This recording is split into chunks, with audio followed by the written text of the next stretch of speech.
Once Lord Shiv desired to relish the Ram Katha Ras.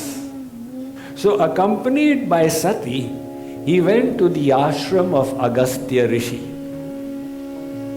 Agastya Rishi saw that the Lord has come. He welcomed Shiv and Sati. So Shiv was pleased with the Rishi's devotion. However, Sati used her buddhi. We are coming to listen to Katha from him and he is doing our puja. What a Bhondu Bhatt he is. So Sati used her buddhi there. Now Shiv requested Agastya that I wish to hear the Ram Katha. So Agastya said, Maharaj, if it is your wish, I will relate it to you. So Agastya related the whole Katha to Shiv. And Sati was also sitting there. But Sati's mentality had gotten corrupted. In her mind was the doubt, look, what Katha will he tell us? What does he know? He was doing our puja a little while ago. So she did not listen with faith. At the end of the Katha, Shiv was pleased. And he said, Maharaj, what dakshana can we offer to you? Agastya said, Maharaj, what dakshana can I take from you? If you so wish, you please explain Bhakti Tattva to me. So Shiv explained Bhakti Tattva to Agastya and blessed him with Bhakti. And then Shiv and Sati, they passed by from in the forest. Now this coincided with the time when Ram was in the forest. So Ram had gone for his Vanvas. And in the Vanvas, the Sita Haran had taken place. So subsequent to the Sita Haran, Ram and Lakshman were going. And Ram was yearning, where has Sita gone? Ram's yearning was absolutely supernormal. Now if somebody's family member gets lost, they go and report to the police, announce on television. But nobody goes and asks a tree, Mr. Tree, have you seen my child running from here? But Ram is experiencing such pangs of separation from Sita. He is asking the trees and the animals, Hey Khaga, Mriga, Hey Madhukar Shreni, Tum dekhi Sita Mriga Naini, Lachiman samujhaye bahu bhanti, Puchat chale lata tarupanti, Ehi vidhi khojat vilpat Swami, Manahu maha virahi ati kami. Like a very desirous man searches for his wife, Ram was in that situation. He has completely lost his senses. He is asking the trees and he is asking the creepers, where is my Sita gone? Lakshman tries to explain, but Ram doesn't understand. In this situation, Shiv and Sati saw Ram. So Shiv offered his pranam and said, He is Satchidanand Parabrahma Prabhu, what a Leela you are doing. So Shiv understood, my Lord is doing a Leela. When he hides his almightiness, that is the Leela. So my Lord is doing a Leela. Now supposing your neighbor says that, look, I am participating in a drama. You come and listen to it, see it. And you go there, and in the drama that person is acting like a crook. So you will not stand up from the audience, what kind of acting you are doing. You will just stand and watch. So Shiv is watching the Leela of my Prabhu. But Sati's buddhi was already corrupted. Sati started thinking, what kind of Bhagavan is he? So she said, Kabuhu yoga viyoga na chake, dekha prakata viraha dukha take. Bhagavan is he who never suffers yog or viyog. Because God is everywhere. How can you have viyog from God? But Tulsidas says you can't even have yog. Why yog? Because day happens when there was night. And if there was no night, there will be no day as well. So in the sun, it is Nitya Din. In the same way, Bhagavan has Nitya Yoga with all living entities. But the same Ram is suffering Viyog from his wife. So Sati said, what kind of Bhagavan is he?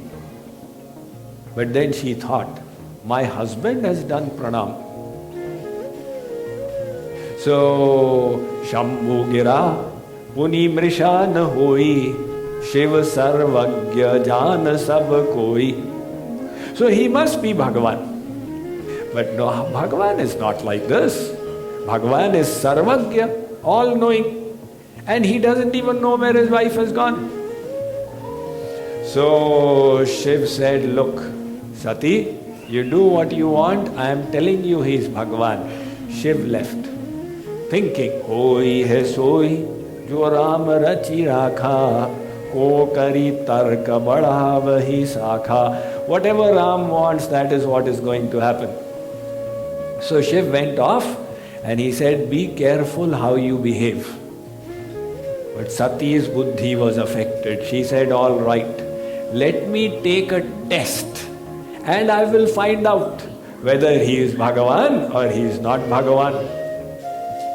So Sati, by her Maya, she took on the form of Sita herself and she sat down there. That if he is God, he will come to know. And if he is not God, he will say, oh, this is where you were, we were looking for you. And Lakshman will say, Arey Bhabiji, we found you. So it will be great fun. So now, Rama, he was saying, Ha Site, Ha Site, and he saw Sati in the form of Sita. So he just ignored her and cut, Ha Site, Ha Site. Sati thought maybe he did not see me. So again she went and sat down in front. Ram is coming, Ha Site, Ha Site. And then he sees Sati in the form of Sita. So he became extremely serious. Mother, you are sitting here. Where is my father? Sati kapatu janeu sur Swami sab darsi sab antarayami. Bhagavan is Sarvagya. For Sarvagya, what is the problem in knowing whether this is Sati or Sita? Sumerat jahi mitaiya jnana so Sarvagya Ramu Bhagavana. He is Sarvagya. So he knows everything. So in his Leela, Ram worships Shiv as his Ishtadev. He worshipped him in Rameshwaram. So because Shiv is his Ishtadev, so Sati is his mother. So he is addressed Sati as mother. Mother, you are here. Where is my father? Sati said, oh, he has recognized me. She ran from there. And when she ran, wherever she looked, she saw Ram, Lakshman and Sita. She looked here, there they are. And Devatas are doing the puja. And she looked there they are. She realized that he is Bhagavan. Out there, Shiv came to know what has happened. Sati came to Shiv. Shiv said, Sati, did you take a pariksha? Did you take a test of my Ishtadev? Sati said a white lie. Kachuna pariksha लीन्ह गोसाई कीन्ह परणाम तुम्हारी ही नाई. Just like you did pranam, true copy, I also did pranam. जो तुम कहा सो मृषा न होई मोरे मन भरती ती अति सोई. What you said, how can it ever be lies? So Shiv decided that she took on the form of my mother Sita. Because in the Leelas, Shiva worships Ram. He sees Ram as his Ishdev and he takes the Ram Nam. From that point of view, Sita is Shiv's mother. He says, my wife has taken on the form of my mother. Now I cannot accept her as my wife any longer. So mentally he rejected Sati. He said, come along. Sati realized something wrong has happened. They went all the way back to Kailash. Now ideally Sati should sit by the side. Shiv said, sit in front. So Sati understood the problem has happened. So Shiv, he tried to reduce her tension by speaking mild things. But Sati realized that a big problem has taken place. So subsequently, a yagya had happened. So what had taken place was that the devatas had done a yagya. And in the yagya they had invited Brahma, they had invited the various Prajapatis, they had invited Shiv as well. So Daksh, Sati's father Daksh, he had deliberately come late for the yagya.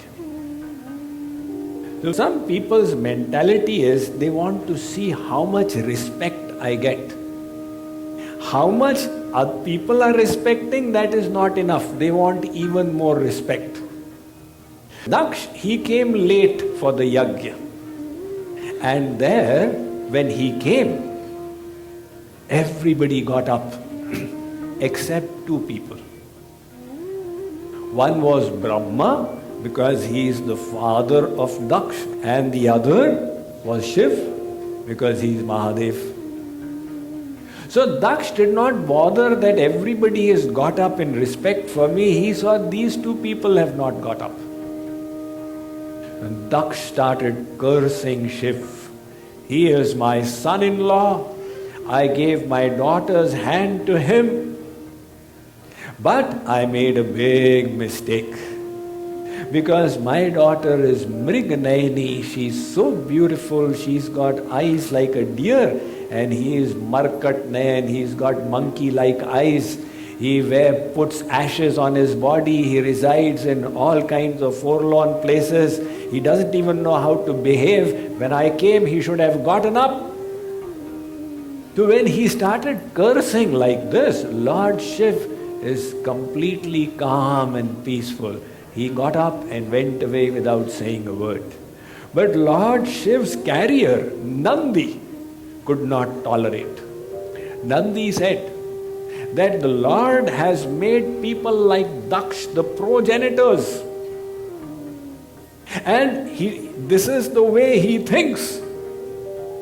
There were all these sages and Brahmins sitting in the assembly, and they should have objected, but they did not object. I curse him that he should get the head of a goat. So Daksh said, I curse Shiv that henceforth in the yagya no oblation will be offered to Shiv. So Nandi said, I curse all the Brahmins that they will become poor and they will live by begging. So since then the Brahmins became poor. And then Bhrigu was also there. Bhrigu said, how dare you? I curse all the devotees of Lord Shiv that they should become attached to intoxicants and chemical addictions. So this cursing and counter-cursing happened. So naturally the yagya was not completed. People got up from there. Subsequently, because he had cursed that nobody will receive oblations in the yagya, so that is why since then people lost interest in fire sacrifices. 1 year went by. So Daksh decided that nobody is doing yajnas any longer, I need to do it myself. So he then arranged for a yajna and he called all the devatas, but he did not call Shiv and Sati. These devatas deliberately, to taunt and tease Sati, they were dressed in their party attire with their three-piece suits with pin ties, and they were going close to Kailash. So Sati said, seems like a party is going on. So she asked somebody, where are you going? He said, we are going to your father's place. Have you not been invited? Sati said, no, I am coming a little late. So she then asked her husband Shiv that, there's a yajna going on in my father's place, we must go. Shiv said, we have not been invited. Sati said something beautiful. Sati said, look, a disciple does not need an invitation to go to his guru's ashram. And a daughter does not need an invitation to go to her father's place. Shiv said, but he has got resentment against me, it will not be good. Sati was not willing to listen. So Shiv sent his Rudragan that, you go and take care of her. So Sati dressed up and she now reached Daksha's place. The people knew that the father is annoyed. They were all ignoring her. But the mother was still loving. So Sati came to her mother and from there she went to the Yajna Mandap where the fire sacrifice was happening. Out there she found that asans were there for all the devatas, but there was no asan for Shiv, and that annoyed her.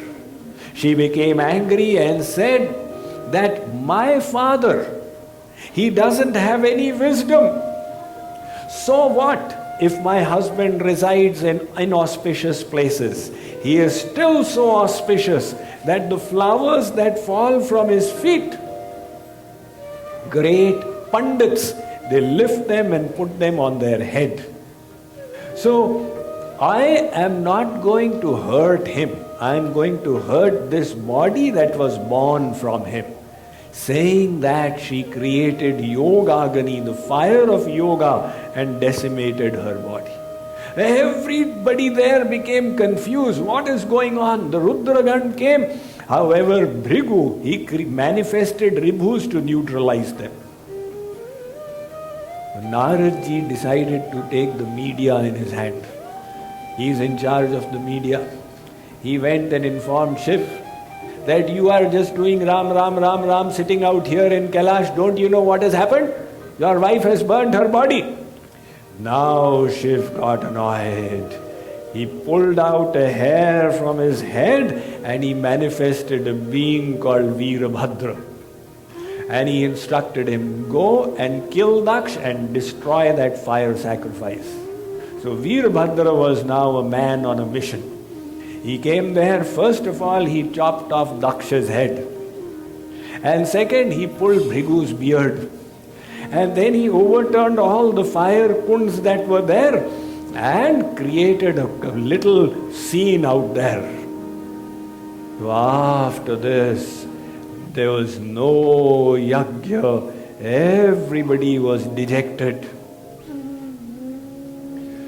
So the devatas went to Brahmaji and said, Shiv has got annoyed, what should we do? Brahmaji said, he gets annoyed, but he also gets pacified very quickly. You go and request him. So the devatas all went to Shiv, they asked for forgiveness. Shiv was pacified. He came to the Yajna Mandap and seeing Daksh out there, he instructed Nandi. He said, the nearest creature you get, go and get his head. So they found a goat 3 miles away. They brought the head of the goat and that head was fixed, and that is how Daksh got the head of a goat. Now, that Sati, who had decimated herself, she was born as the daughter of Himalaya, as the daughter of Himavan. So that is why her name now is Parvati, the daughter of Parvat. She is also called Shailaja, the daughter of Shail. And she is also called Girija Kumari. So Parvati is now growing up. When she became a few years old, she was just 4 years old, Narad came there. So Himavan welcomed the celestial sage and he said, "Welcome, welcome, welcome. Take a look at my little daughter. Can you please see her hand? What do her lines say about her life?" Narad looked at little Parvati's hand and said, "Oh Himavan, you are blessed to have such a daughter. She will be full of the most wonderful qualities. Women will hold her as an ideal. She will be worshipped. Temples will be opened for her. However, she's got one bad line." Himavan's heart went dhak. Bad line. What is it? Her husband will be somebody who lives in all forlorn places. He will not be putting on sufficient clothes. He'll be like a Baba and he will have all kinds of strange ornaments on his body. Hearing that, Himavan and Maina Devi became scared. Our daughter is going to get such a husband. Maharaj, what an inauspicious future you have said. Can you please change it?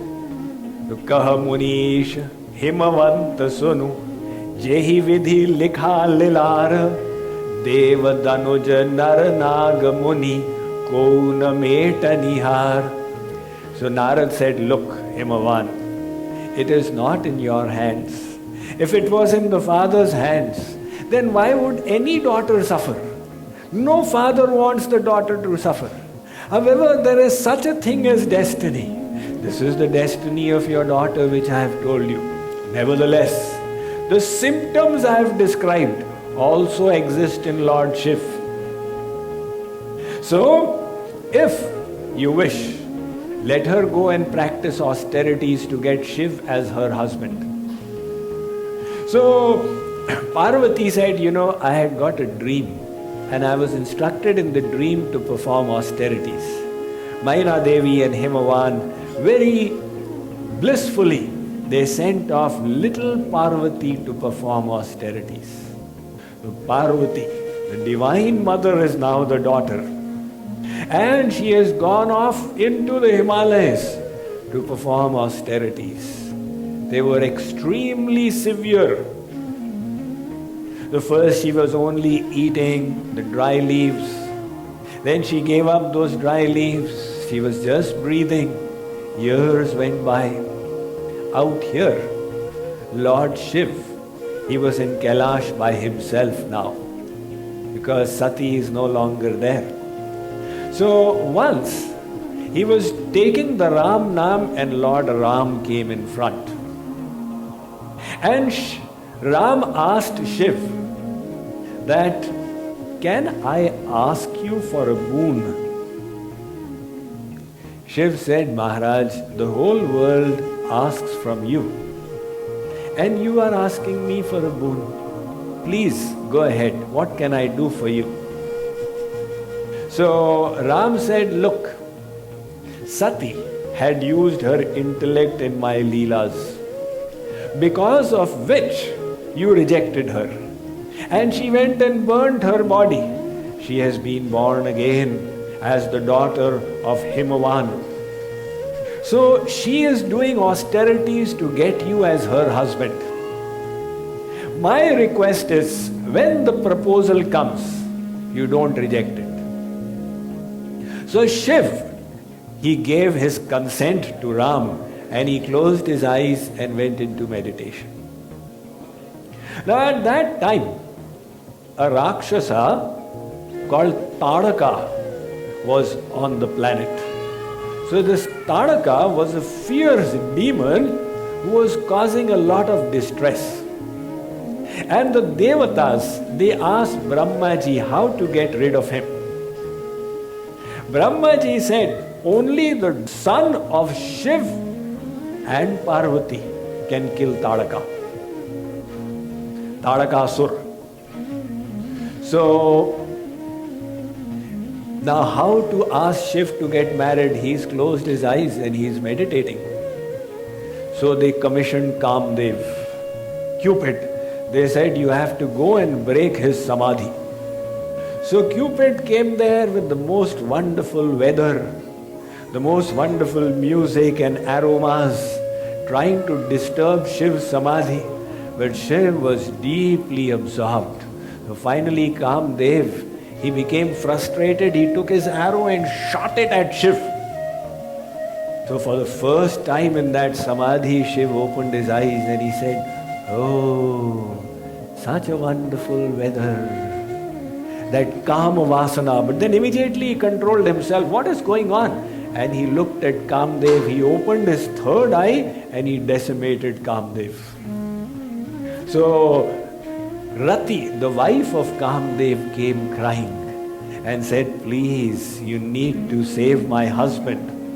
So Shiv then said, all right, he will become Anang. He will reside without a body. Since then, Kamdev became Anang, residing without a body. Now here, the 9 Yogeshwars, they went to Parvati. And they said, we will test whether she is eligible to be Shiv's wife.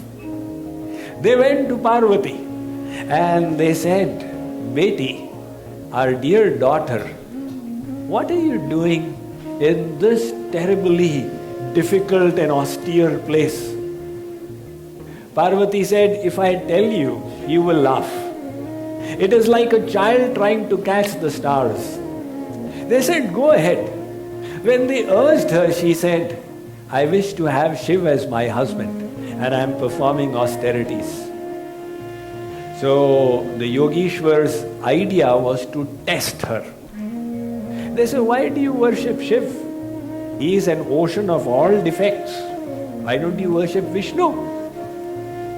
Vishnu has got so many wonderful qualities. He's got so much opulence and he's so good looking and he's so attractive. So Parvati said, Mahadeva avaguna bhavan Vishnu sakala guna dhama Jehi kar man ram jahi san Tehi san kam. She said something very brilliant. She said, those who love on the basis of qualities, their love is actually lust. Their love is tinged with the desire for self-happiness. That is what happens in the world.